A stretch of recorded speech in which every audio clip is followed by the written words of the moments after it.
Hello or namaste. Welcome to Atypical Dikkate, a conversation podcast. I'm your host Soumya, and in this podcast, I talk to fellow queer, neurodivergent, and disabled folks. This podcast is not just a repository of stories and experiences, but it is also a journey to build solidarity, queer intimacy, and a community while highlighting neglected issues, including sexual and reproductive health and rights. Today, I have Jannatul with me. Jannatul Firdaus is a disability rights and feminist activist. She's a burn accident survivor with a burn related physical disability.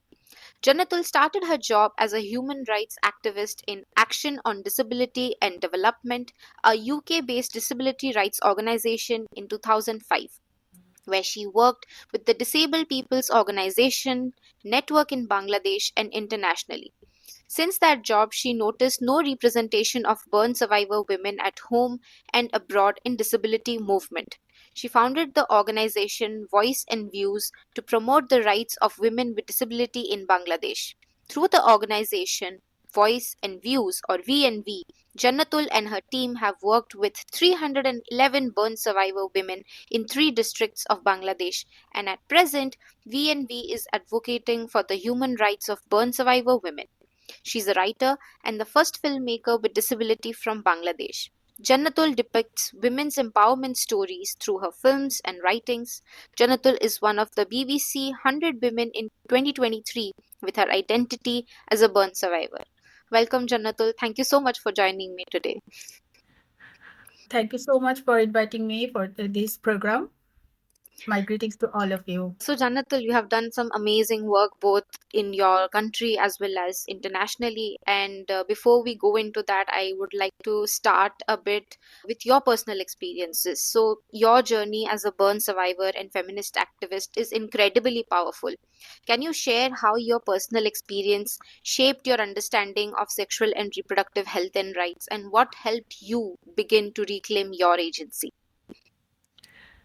Uh, yeah, I can say that I was not born having with any disability, so I had not even any understanding about the rights issues, human rights issues, or disability because we are very middle class family, and I must say we are the happiest family in this world.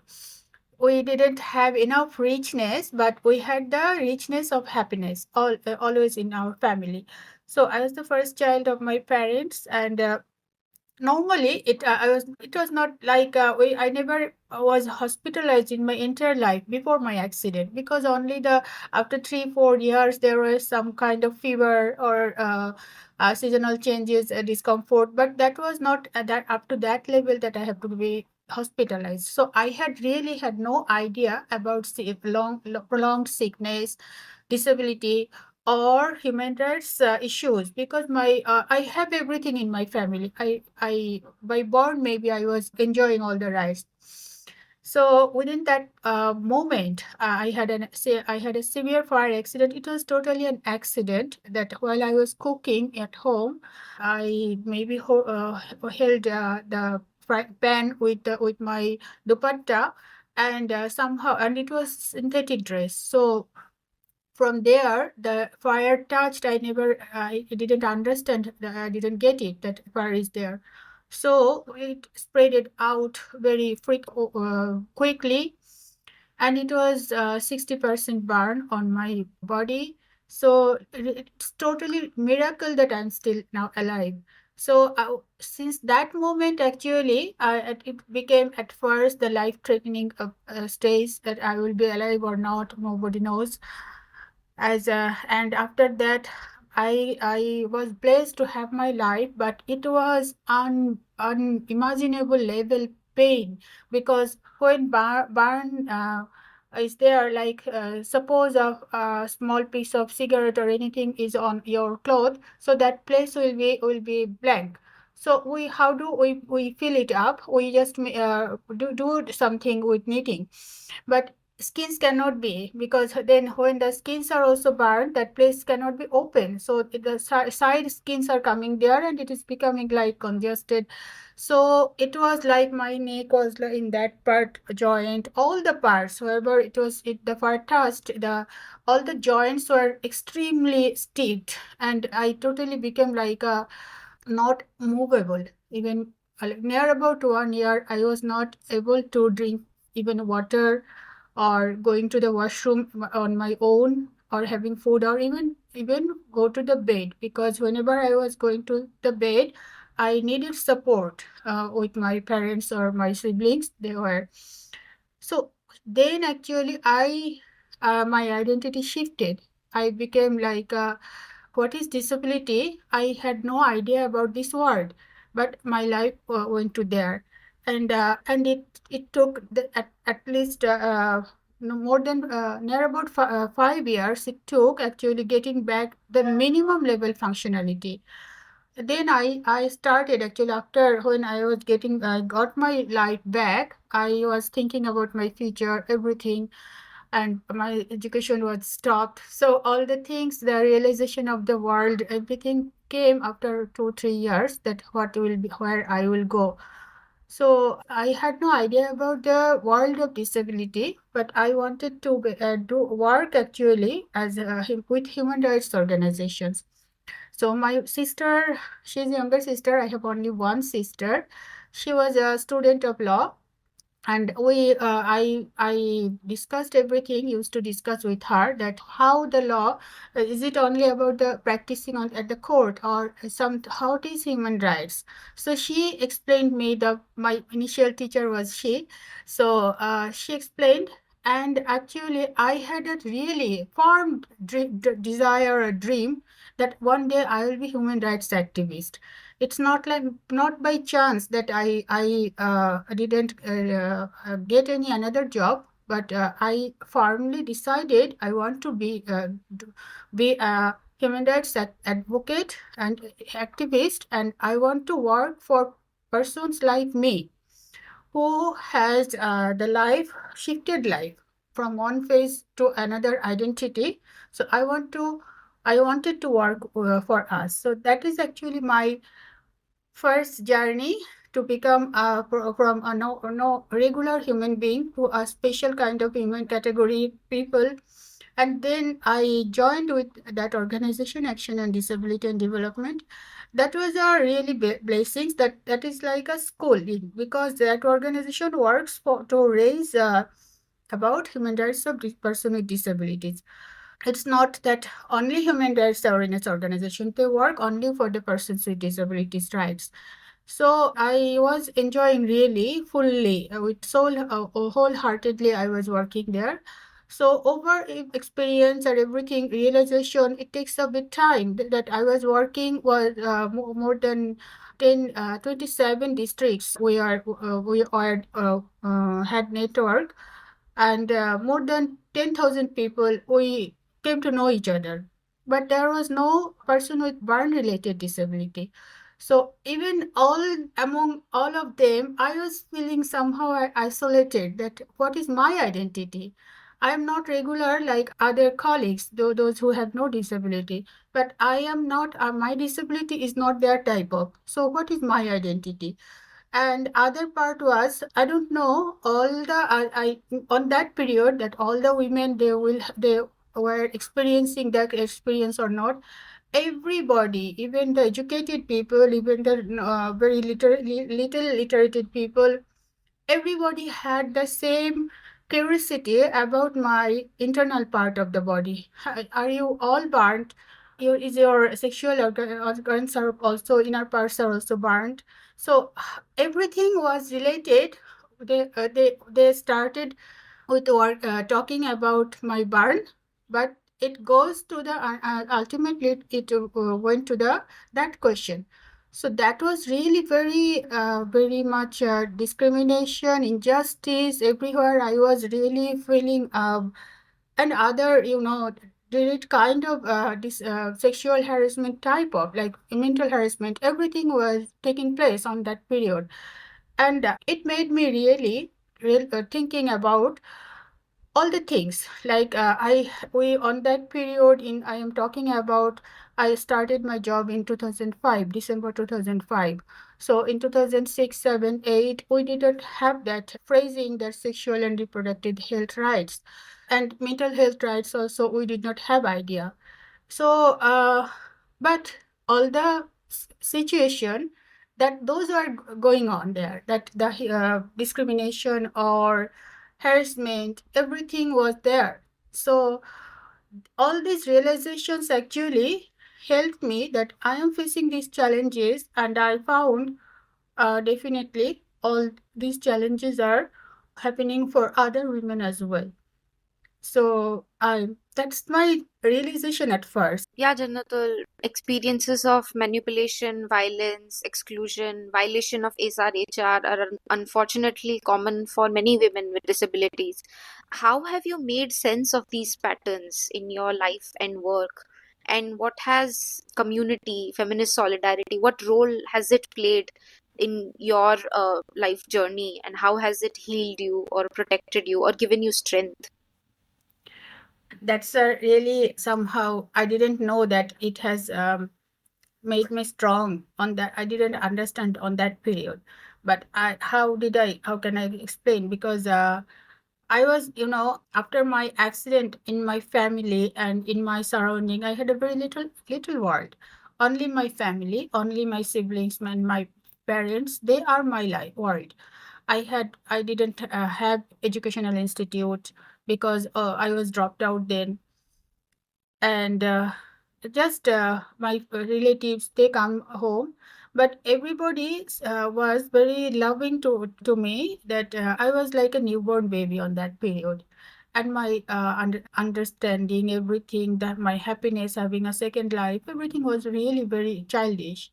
So I don't know how over period I had an extreme level physical abusive experience by my one of my teachers, and he was really very senior kind of elite type of person, and I was really couldn't take it, and that thing was, he was explaining me that I'm a very ugly creature, so my thought everything is very ugly, so that's why I'm not taking that incident easily in that way.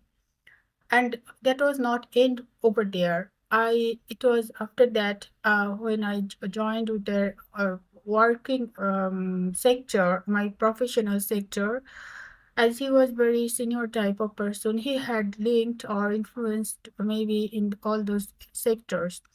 So I was really feeling very unsafe. Everything was there, that how what to do. So I really discussed the issue with some of the women rights leaders, and one by one I discussed with them. They were one were advocate, another one was not advocate, but she was somehow she was a women rights leader. So that really gave me really safe feeling, that people and yeah, it's simultaneously I was sharing with one or two maybe high level people like him. So but those, they were men, they didn't take it seriously and they blamed me, why did I go to him or in that way, why I'm not taking it easily. I realized the difference, that women, they are with me, and the women leaders, they are with me, and somehow I was feeling really, how to say it, that I was continuously thinking, what is the remedy? It's not an incident, it's not going over, it's really coming with me, or as a fear every time. I found, or I realized that they are very upper class people. They will not support me all the time. The time when they supported me, the women leaders I'm talking, they saved my life or saved in that dangerous period. I'm blessed for that. I'm very thankful for that. But what is my ultimate, what is my place? So I didn't share it yet with my own colleagues or my community, but I really tried to listen to them, what is their experience, their life experience. and the gender trainings, all the things. That was my official job. We had a set module, but when we discussed, is there any incident we face, is there any discrimination we face, we can share it here. This is a safe place for us, the women. So if she doesn't want to mention anything, the name or anything, that if she doesn't want to tell us, we are not forcing them. But if anyone wants to tell any story that made her down at any time of life, so they can we can share each other.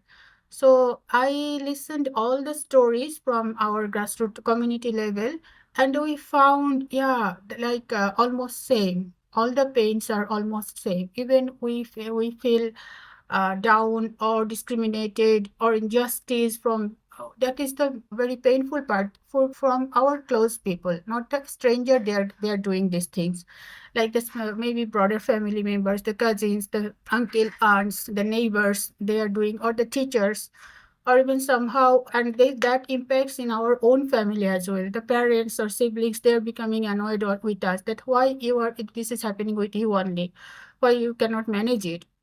So all the things, all the stories really helped me to understand, yes, we have to help each other. And the community really, that sharing helped me to healing the whole, that very horrible chapter of life that I really overcome by with the sharing of that. Then really I realized that my community is my, it's not like the only the grassroots community, the women with disability, that is my community. Women with all, like all women with all women, when we talk each other, that is really our strength, that we have a safe place to share. Care is political.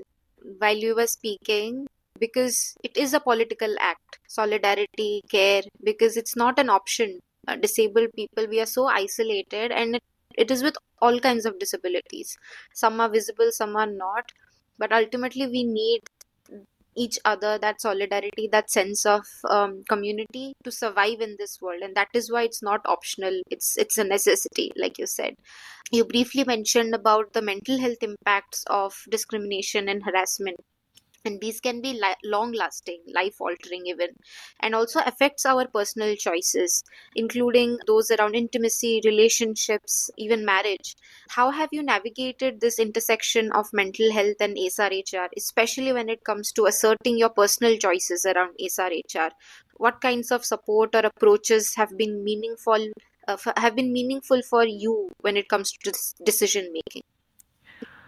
Yeah, it's also over the life journey. Actually, I learned it. So at first, I was thinking that only to have that's the traditional approach that we have to get married. I never wanted to do that.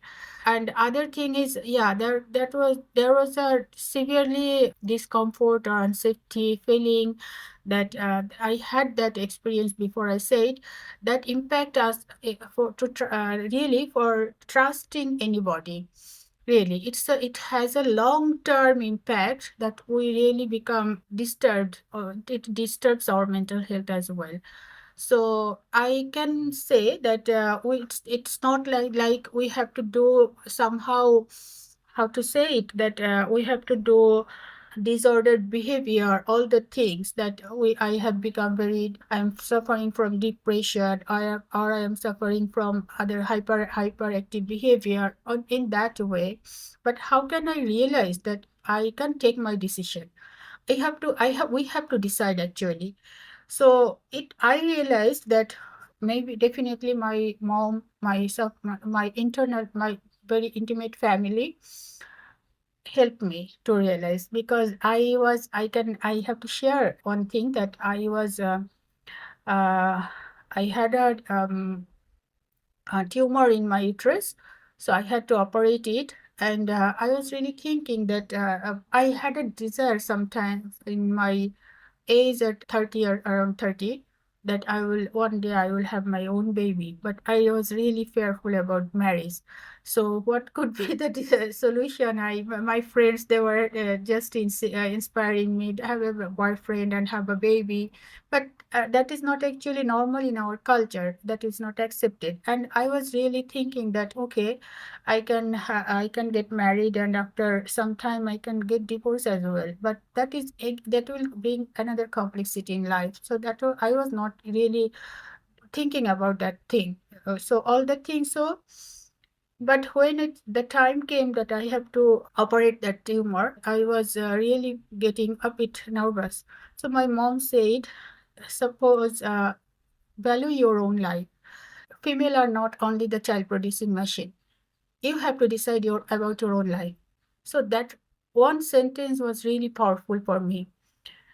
And other thing is really I realized that we really don't have the understanding in our entire life. We don't have the understanding about sexual and reproductive health, awareness or knowledge, anything. There is some difference, there is some changes in our body. And our body controls everything, our emotion, our all the things that our empowerment, everything. There is some there that takes some changes when we are adolescent. That takes some changes when are growing up. All the changes are hormonal changes, and when women are becoming mother and everything, there is something related with it's very scientific. It's like we need some required nutrition. So nobody in the family is not considering all those things. They are thinking only about the sexual part, that she's having all the things, like she's having a baby, has conceived, or how did she conceive. All the things are becoming the social issues. No, this is actually a nutrition issue, and the family's awareness and the social awareness as well, that we have a life journey. At this stage some physical changes will happen. Among them, sexual understanding is also one of the parts. So when with whom I like any person, whether it is male or female or whoever, that I love somebody, I want to make it more intimacy with that person. That is my choice. So we never really give that freedom to any person. So I really realized that these are the common issues for any female. And when these issues are happening with women with disabilities, that is out of question that people are thinking about anything about these issues. Because I can say, see, hardly any women are getting life, that she likes a man, she loves a man, and that man is marrying her only for some dowries and some financial benefit. Few women are getting married with the partner, and there is no certainty that family will really live a happy life. They are getting married only to have a baby, that if I become a mother, only that child will be my I my that life my how to say security of my life or identity of my life, that I have a child, only because of that getting a child. But really, what about her life? What about her own choice? Nobody, even that lady is not, she doesn't have that understanding, that I have some own choice, or I all these things. So these actually I got that what is important in life, to be self-dependent, to wear all the clothes or all the basic needs. I can complete my basic needs on my own. I don't need to depend on anybody. And then I will really decide about my own life. I want to get married or not. I want to have a baby or not. All these things really needs to actually have her own choice. And at the same time, it is very important to have this nutrition and all this sexual and reproductive health awareness, knowledge, every individual. This is also very important, that yeah, I will have these changes, like we are getting seniors, the women who are facing this menopause age, all the things. The society thinks that her life is over. She's not in no use. And I can share my experience as well. After having that operation, I really had some bitter questions in my life. I even cannot, nobody can imagine. And those are from the elite group, that I have lost everything or not. Is there any my ovaries or not? All these kinds of questions. So these are so really sexual harassment for any women. So I had to decide. I really had to decide that I gave up all this communication. I avoided that. I do not need to keep contact with them, if, whether even if it is important. He was important for my networking or all this program, but I don't need that kind of communication. So I had to decide that where is my safety. I have to find out that. So sexual and reproductive health awareness is really the and understanding of somebody's health self-care.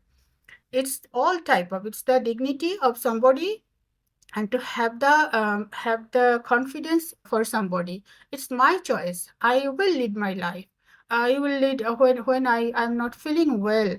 It's maybe for physical reason, maybe for sexual reason, maybe something hormonal change is happening in my inside. I must take rest. So I don't want to give the answers to my office or like that way.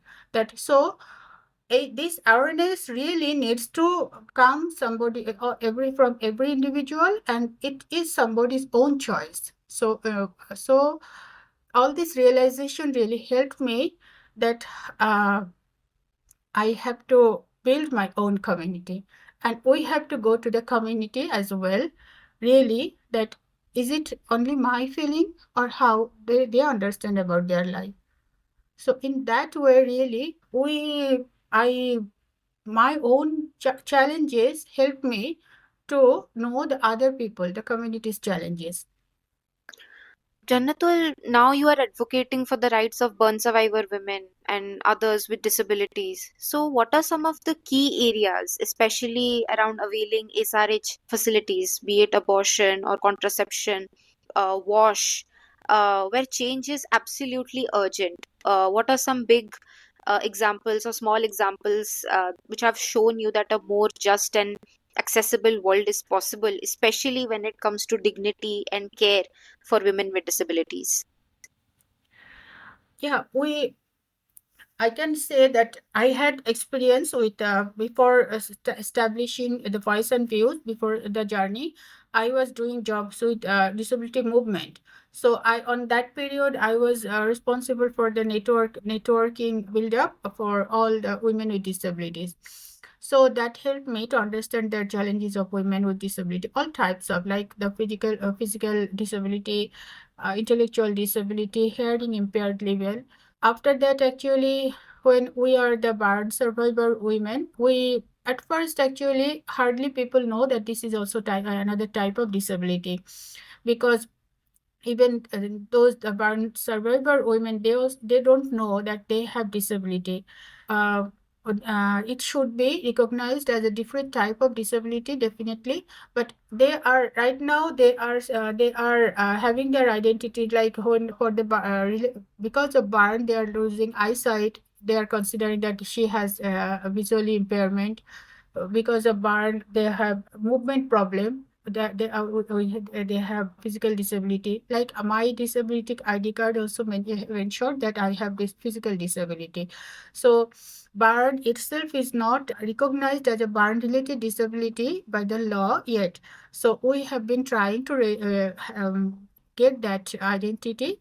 That is our one slogan or demand objective. So we just started, because in this whole world no organization is raising that issue. This is only our organization we have been raising. So it will take time, but definitely one day it will reach to the whole world, that all the bird survivor women will have our own identity as bird related disability. At first we need to understand what is my disability. Then really the challenges are definitely different, that we hardly have the disability orientation in our every family or so, any community place, and in any in the society.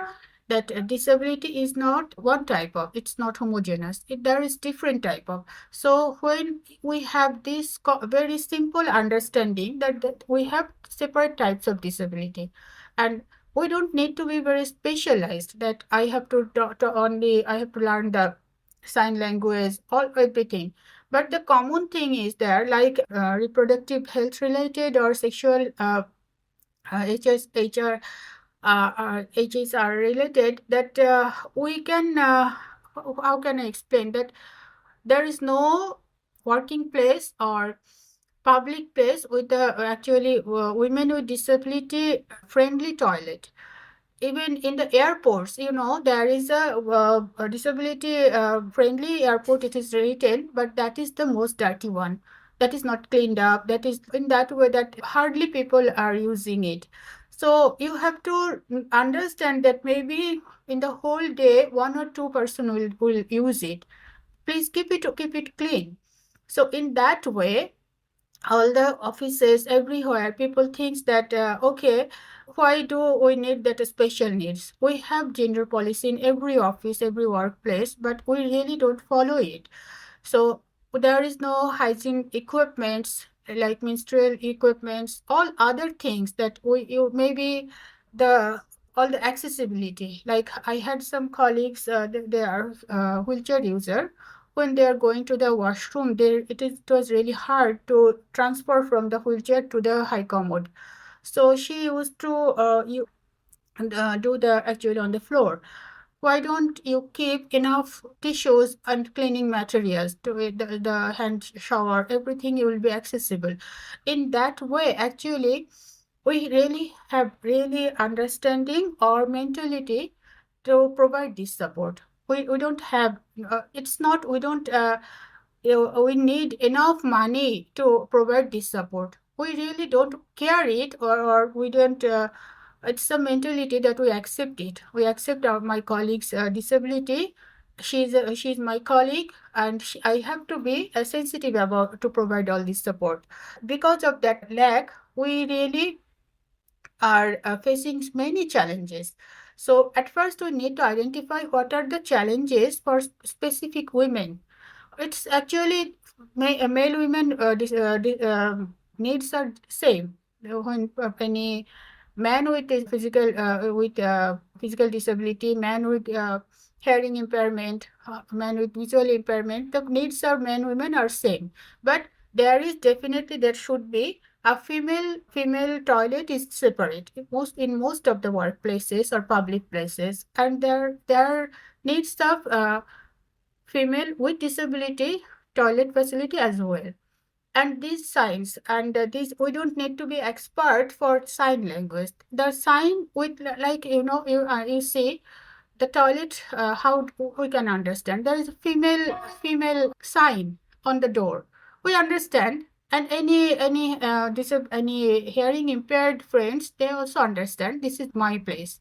So in that way, this is the simple sign that is put on the door. So in that way, everywhere the equipments, the supports, everything should be available. So we don't have actually there over there. And challenges for burn survivor, that is, we don't need any specific need, because we have something movement disorder, like I when I attend any meeting, I need the sitting place like front looking. It's like any corner looking place. It creates pain on my neck because I have contracted skin on the all the stress over there. So in that way, so what place is comfortable for any women, which place she wants to sit, we need to provide her.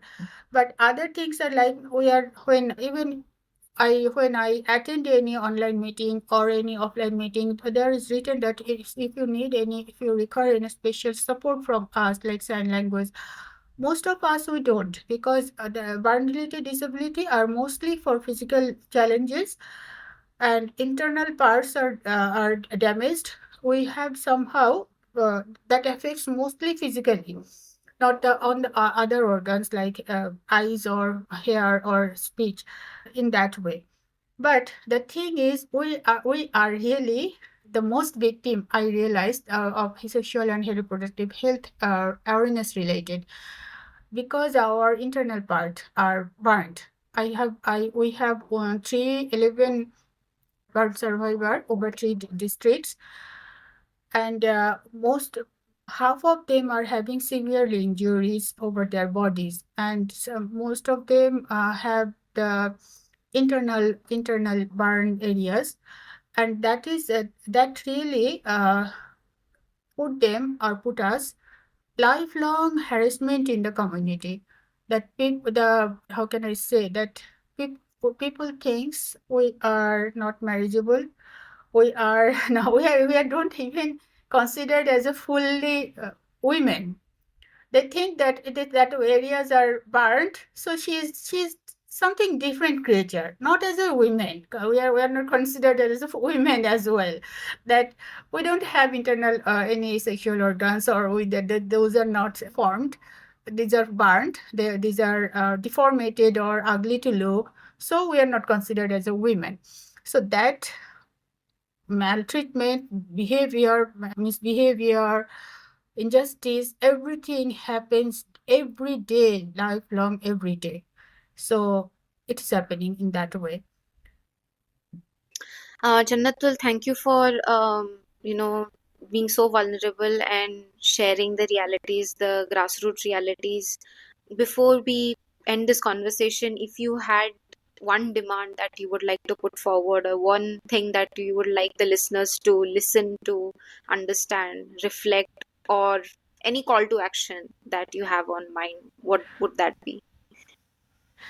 Definitely, I want to be with all my female colleagues, female friends. That gives me the strength all the time. I really feel safe.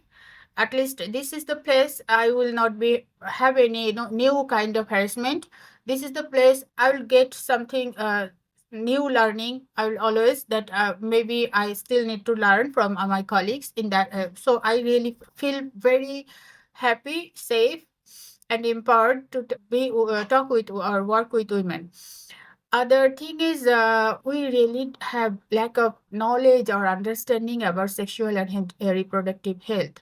Rights is very far away. We can say that no, we don't have knowledge. So this is everything. Women. This is not only about the women awareness. So like all the social handles, all always you say we say that they are mocking the women, they are teasing the women, always troll is against the women. So even if it is Oshwarya Rai or that kind of beautiful women, they are trolling against them. So women like us who are not glamorous, so the people are easily that with feeling that we don't are having any dignity in the society. My message or my request to all friends, this is our life actually. This education, this is this understanding sexual and reproductive health awareness. It is related with the nutrition. It is related with the freedom that I want to achieve any higher skills. I want to study higher studies. Everything relates with our internal physical strength and mental strength, and physical strength, mental strength, everything goes to the healthy life. We really hope that we will achieve that awareness in our community one day. So for that, we cannot work alone. We really need a strong tie with our friends, and we really need to change this society and have this idea. This is not about the only about the sexual rights we are demanding. People think that sexual rights is about something that sex workers rights, like that way. Definitely they have some rights as well.